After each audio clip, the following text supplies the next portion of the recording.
এখন আমাদের ধারাবাহিক রুহানি অনুষ্ঠানে কিছু আলোচনা করা হইবে সিরাতাল মুস্তাকিমের আরো এক তথ্য সম্পর্কে,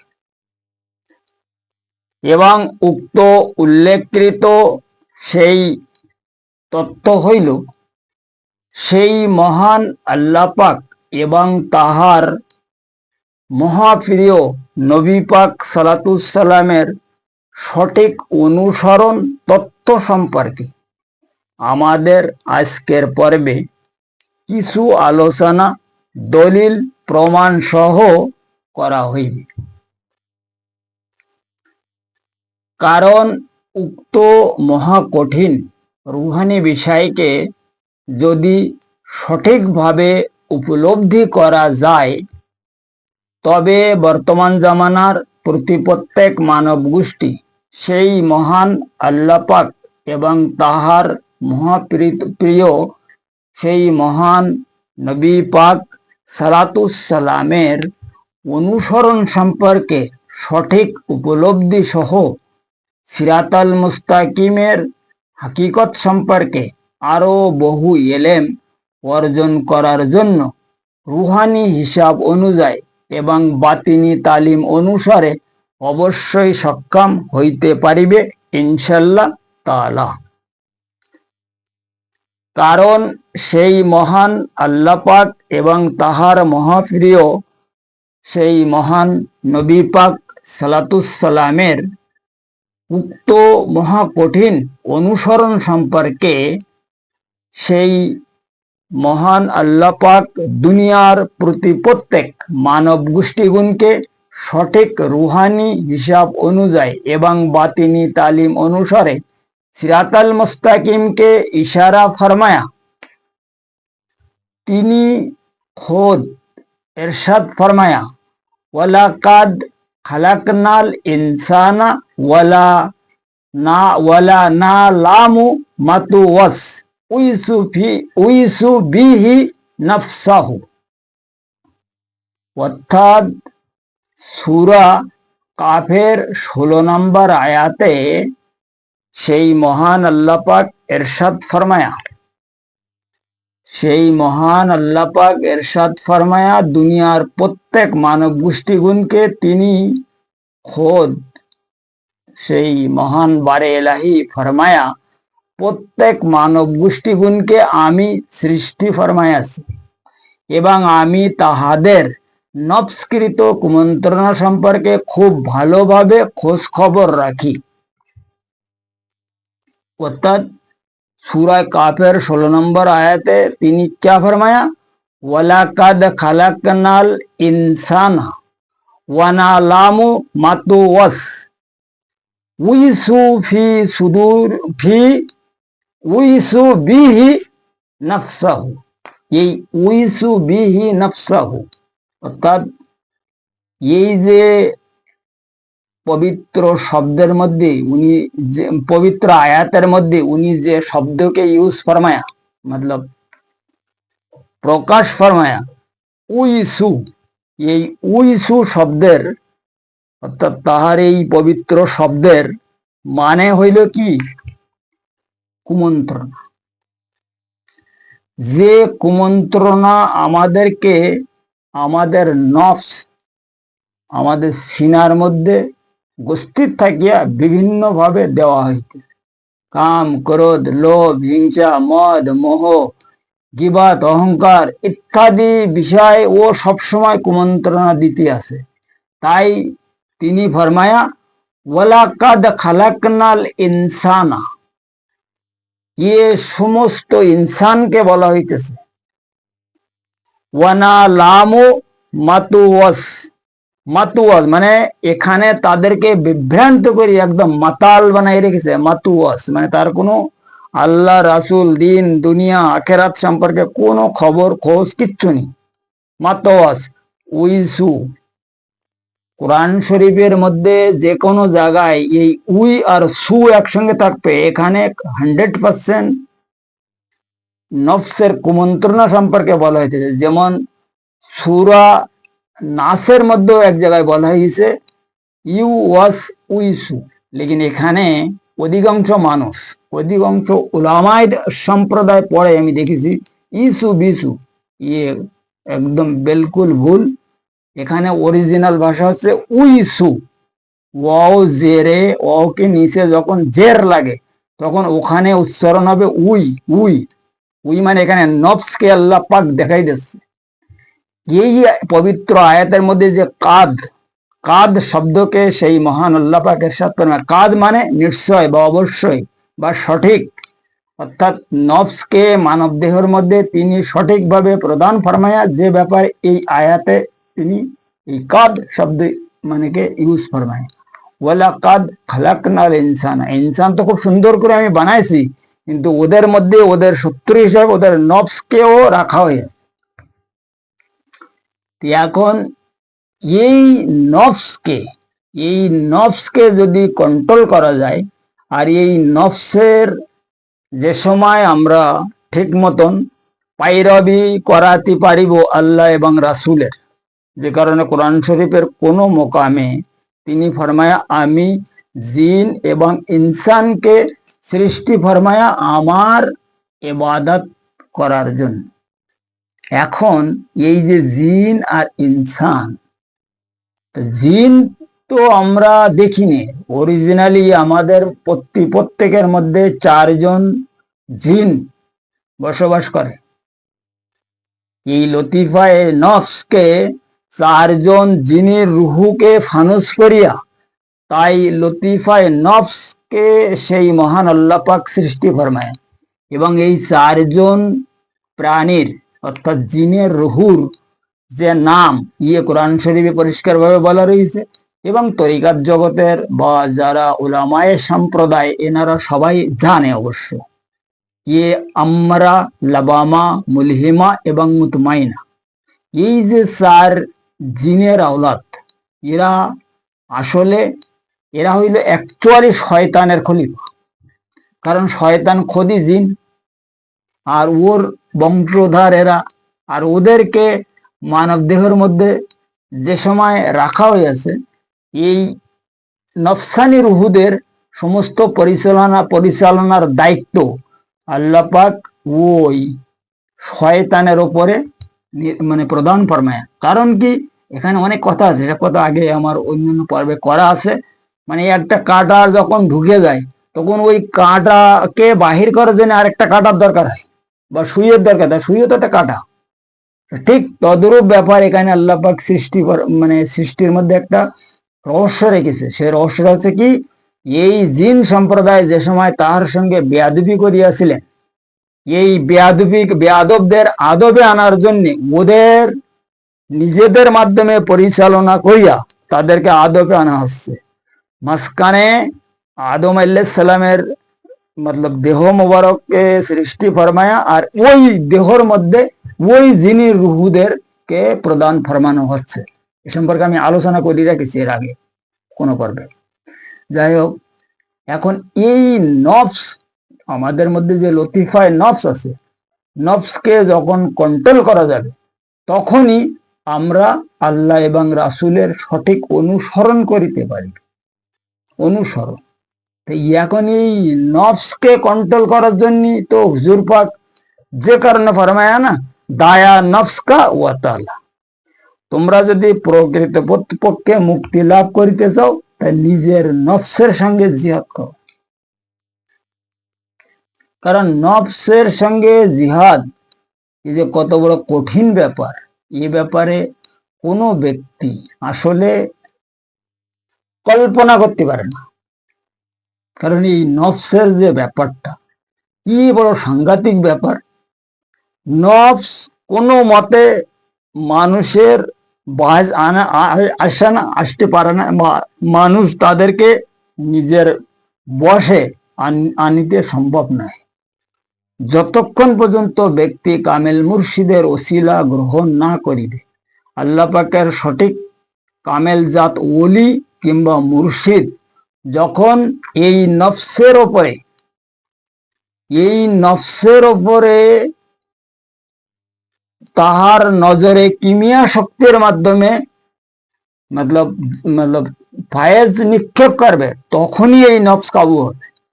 আর এই নফসকে সঠিকভাবে কাবু করিয়া অর্থাৎ নিজেদের আয়ত্তর মধ্যে আনিয়া যখনই হুজুর পাকের সামনে হাজির করা যাবে অর্থাৎ ওনার মজলিসে, তখন সেই মহান নবী পাক সালাতুসালাম তাহার সেই মহা অসীম অনুগ্রহ মোবারকে তিনি খোদ যদি দয়া ফরমায় অর্থাৎ তাহার সেই মহা অসীম নজরে কিমিয়া ফায়েজ মোবারক যখন এই নফসের ওপরে নিক্ষেপ হবে, তখন এই নফস ধীরে ধীরে তাজকিয়া হবে, ফের পাক পবিত্র হবে। আর ওই সময় রেগুলার ভাবে হুজুর পাকের মজলিসে সে আসা যাওয়া শুরু করবে।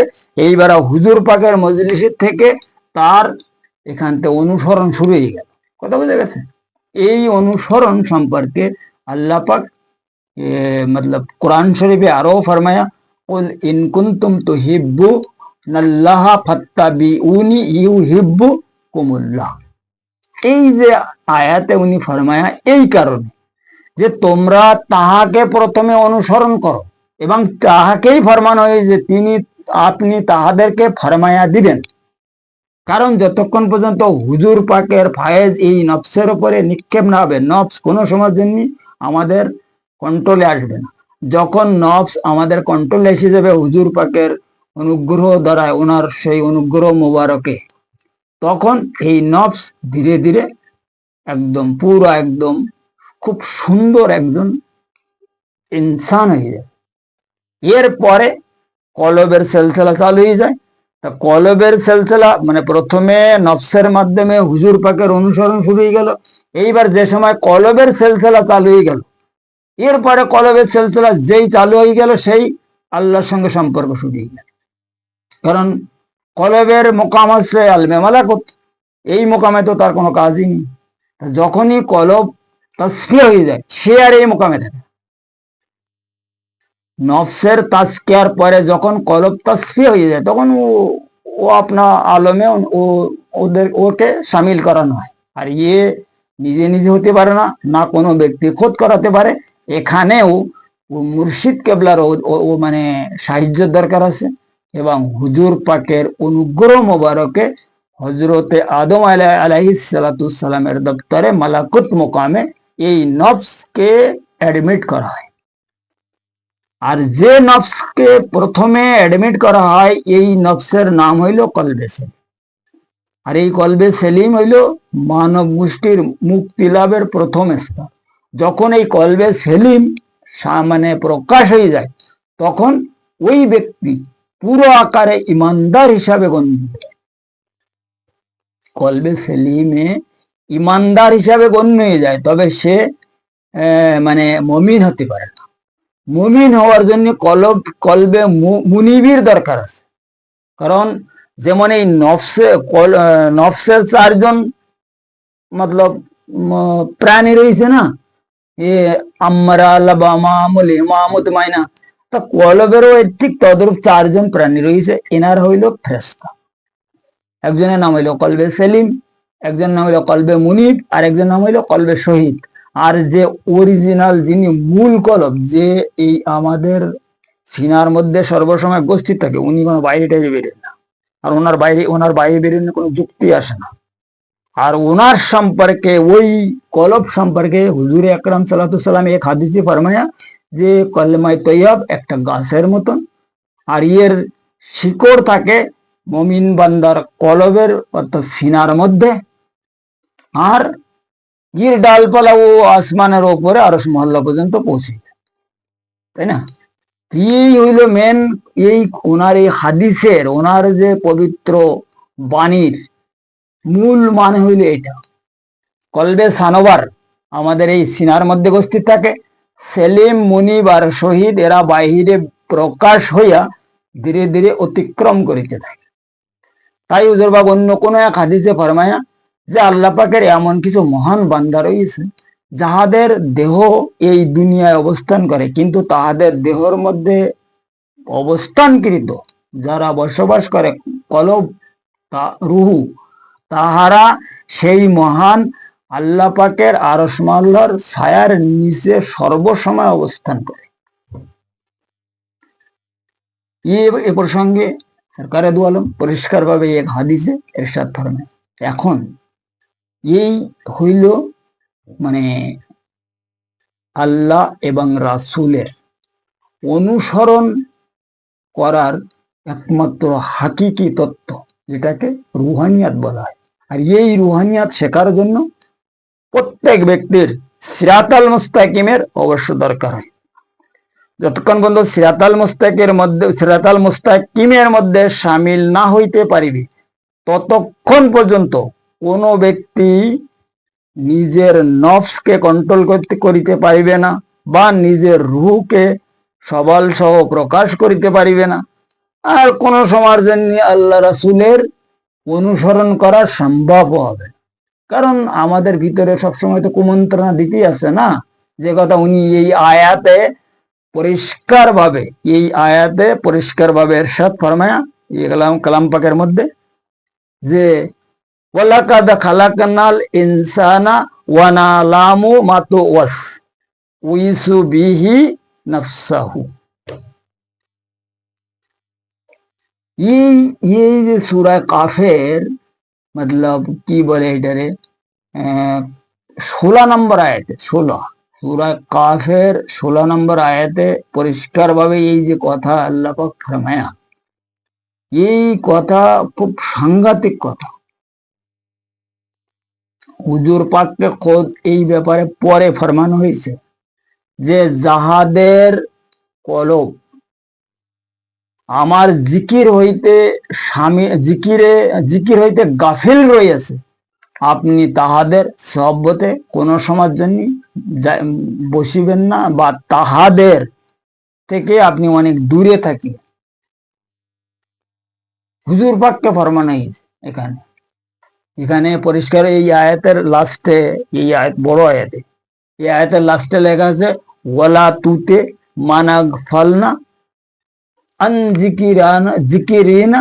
এখানে লেখার দিকে দেখো, ওয়ালা তুতে মানাগ ফালনা কালবাহু আন জিকিরিনা, ওয়ালা তুতে মানাগ ফালনা কালবাহু আন জিকিরিনা। অর্থাৎ যাদের জিকির আল্লাহ পাকের, যাদের কলব আল্লাহ পাকের জিকির হইতে গাফিল রয়েছে, তোমরা তাহাদের কেউ ফায়রাবি করিবে না। আর হুজুর পাককে ফরমানো যে আপনি তাহাদের থেকে দূরে থাকিবেন, আপনার সহবত তাহাদেরকে দিবেন না। এর ব্যাকগ্রাউন্ডে বহুত কথা আছে, যেসব কথা এখন আলোচনা করা সম্ভব না। এই আয়াত নাজিল হওয়ার কারণ কি, আর এই হুজুর পাককে কেন এই ব্যাপারে তিনি সতর্ক ফরমায়া, এই সম্পর্কে আরো বহুত কথা আছে। কোনদিন এই প্রসঙ্গে এই আয়াতের মানে পুরা বাতিনি তাফসির, জাহিরি তাফসির একসঙ্গে মিলাই করা হবে ইনশাআল্লাহ তাআলা। এখন এই হইল সিরাতাল মুস্তাকিমের আরো এক মানে, এবং আল্লাহ রাসূলের অনুসরণ করা একমাত্র সোজা এবং সরল উপায়। কথা বুঝে গেছে? এখন এই আলোচনা যদি কেউ উপলব্ধি করিতে পারে তাহলে তো খুব ভালো, আর যদি না উপলব্ধি করিতে পারে সেটা তাদের ব্যাপার। এবং যদি কেউ আরো সঠিকভাবে উপলব্ধি করিতে চায়, তা ডিসক্রিপশনে আমার নাম্বার আছে, ওই নাম্বারের মাধ্যমে আমাদের সঙ্গে বা আমার সঙ্গে যদি কেউ সম্পর্ক করে, তখন আরো বিস্তারিত ভাবে এই আলোচনার আউটসাইডকে বোঝানো হইবে ইনশাআল্লাহ তাআলা। এবং আমি তো প্রত্যেক ভিডিওতে কথা বলি থাকি যে যাহারা আমার সঙ্গে যোগাযোগ রাখবে তাদের জন্য একটা না একটা ব্যবস্থা, একটা উপদেশ অবশ্যই দেওয়া হইবে। মানা না মানা তাদের মধ্যে, করা না করা তাদের ব্যাপার। কথা বুঝে গেছে? কারণ আমার কথা হইল সিরাতাল মুস্তাকিমের একমাত্র দাওয়াত দেওয়া বা হক কথা বলা। কেটা মানবে কেটা মানবে না, কেটা করবে না, সে তাদের ব্যাপার। এ ব্যাপারে আমি আসলে কিন্তু কিছু বলতে পারবো না। ব্যাপার হচ্ছে ওনাদের, যাহারা আমাকে এই কাজে সামিল ফরমায়া। যাই হোক, আজকের আলোচনা এই পর্যন্ত রাখা হইল। আগামী পর্বে সিরাতাল মুস্তাকিমের আরো অন্যান্য বিষয়ে বাতিনি তালিম অনুসারে সঠিক রুহানি হিসাবে আরো বহু আলোচনা। এলমে তাসব মতে লাদুনি শক্তির মতলব হিসাব অনুযায়ী করা হইবে ইনশাল্লাহ তাআলা, যদি মুর্শিদ কেবলা দয়া ফরমায়।